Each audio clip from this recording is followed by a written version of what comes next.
All right, welcome back. Today, we are diving deep into a true biological masterpiece, the testis. It's one of the body's most complex and, honestly, most vital glands. So we're going to unpack exactly how this dual-purpose powerhouse actually works. So let's just start with the big question, right? The central puzzle here. How can one single, pretty small organ run a non-stop factory and a corporate headquarters at the exact same time? It sounds kind of impossible, but that's the core question we're going to tackle. Okay, so let's get a look at the basic anatomy. What you're seeing here is the testis. It's this oval-shaped gland, and it's housed in the scrotum. Now, its location, outside the main body, isn't an accident. In fact, it's absolutely crucial. Why? Because it needs to stay just a few degrees cooler than our core body temperature. That carefully controlled environment is the secret to getting its two big jobs done right. And here they are, those two big jobs laid out side by side. This is where it gets really interesting. On one side, you've got its exocrine function, which is a fancy way of saying it makes stuff that goes into a duct. In this case, sperm. We're going to call this the factory. Then, on the other side, you have its endocrine function, making hormones that go straight into the bloodstream. And that's the headquarters. Two completely different operations running in the same building in perfect sync. All right, so first up, let's take a tour of job number one, the sperm factory. We're going to go inside and see exactly how this incredible production line works, from start to finish. So the official name for this whole process is spermatogenesis. It's a bit of a mouthful, I know, but basically, it's the process of making sperm. And where does it all happen? It happens inside hundreds, literally hundreds of these tiny, supercoiled tubes. The entire testes is just packed with them, organized into about 250 to 300 little compartments. I mean, talk about an incredibly dense and efficient factory floor. And the journey for every single sperm follows this really clear three-step path. Step 1, production. This happens inside those seminiferous tubules we just talked about. Step 2, collection. They all get funneled into this central network called the rete testis. And then, step 3, maturation and storage. They move into the epididymis, which is this long, coiled tube on the back, and that's where they hang out, mature, and basically just wait to be called up for duty. And this cross-section really brings that whole journey to life. See all those tangled, coiled structures? Those are the seminiferous tubules. That's where the production happens. From there, you can see how they all funnel towards the center and then flow into that big tube on the back. That's the epididymis. It's the perfect spot for final maturation and storage. It really is a beautifully designed assembly line. Okay, so that covers the factory floor. Pretty impressive, right? But now let's head over to the headquarters, because tucked away in all the little spaces between those sperm-producing tubes, that's where the testis carries out its second and just as important job.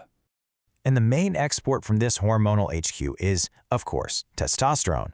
It's the primary male sex hormone, and it's made by these really specialized cells called Leydig cells, and they're just kind of scattered throughout the tissue, right there in between all the factory tubes. Now, don't make the mistake of thinking testosterone is only about reproduction. Its influence is massive. It doesn't just hang around locally. It sends signals all over the body. We're talking about building muscle, maintaining strong bones, and even playing a huge role in regulating things like mood and energy levels. Its reach is absolutely body-wide. So, you've got a factory and a headquarters, both running 24/7. It begs the question, right?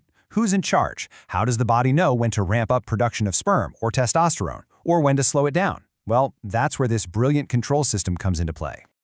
Okay, I know this diagram looks a little intimidating at first glance, but it's actually an incredibly elegant communication system. It all starts way up in the brain with the hypothalamus. Think of it as the CEO. It sends an order to the pituitary gland, the manager, which then dispatches two key hormones, LH and FSH. These are like messengers that travel down through the bloodstream to the testes to deliver their instructions. And the real genius here is something called a negative feedback loop.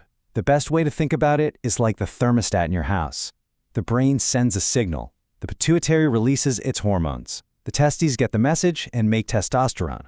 But here's the clever part. Once testosterone levels get high enough, the testosterone itself sends a message back to the brain that basically says, hey, we're good down here. You can turn down the heat for a bit.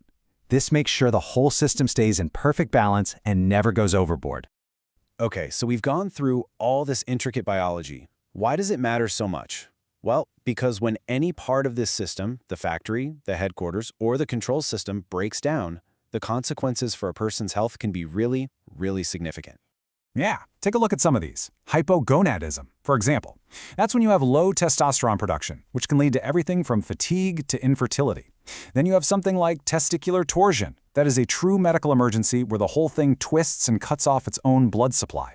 And of course, issues like low sperm count or an undescended testes can directly affect fertility. So yeah, this biology has some very serious real-world implications. So, when you boil it all down, what's the big takeaway? It's that the testes isn't just one thing. It's both a factory and a headquarters. It's a producer and a regulator. It really is a masterpiece of biological engineering, running two totally different operations right next to each other, all in perfect, hormonally controlled harmony. It's just incredible. And that kind of leaves us with a fascinating thought to wrap things up. Our bodies are absolutely full of these elegant feedback loops, these invisible systems that are constantly, quietly working to keep us in balance. It really makes you think, doesn't it? What other amazing systems, like the ones controlling your blood sugar or your body temperature, are running in the background for you right this second, keeping everything in perfect equilibrium?